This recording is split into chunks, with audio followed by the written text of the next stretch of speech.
Social Factory Mondragon Team Akademiko inkubagailua da. Ez edozein inkubagailu, guk bilatzen duguna da inpaktodun enpresak sortzie eta ekonomia sozialan inguruan dauzen enpresak laguntzi. Aurton, Impact Week Bilbon, bi helburu nagusirako guz, youth kooperatibistak, gazteen networkinga sustatzie oholtza gainen eurek egonez, eta bigarrena, Social Summit Challenge-a erronka bat bota dugu, inpaktodun hiriak sortzeko asmoz. Lau lan lerro horretan lan egin dabe. Bat, transizio berdea, beste bat transizio digitala, hirugarrena inklusio soziala eta generoa, eta laugarrena gazteekin zaietza.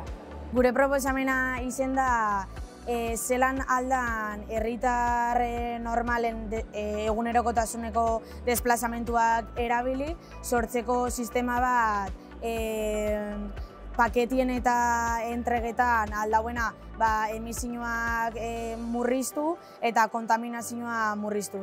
Pertsonalki izen da oso aberazgarrixa eta gero beba izango nagoen aukera bakarra, olako eventu baten egotia ez, jente garrantzitsuakin eta Europako edozein lekutatik datorren jendeakin niretako espeziala eta bakarra.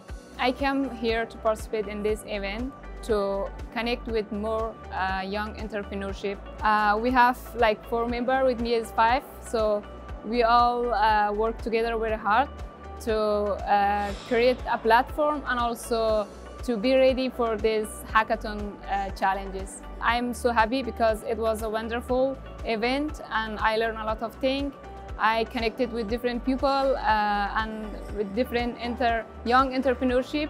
So I think this is the big opportunity that I have. Pues he aprendido sobre todo la importancia de lo que van a ser los problemas en un futuro y de las temáticas que van a tener importancia, y también pues a relacionarme con gente del sector.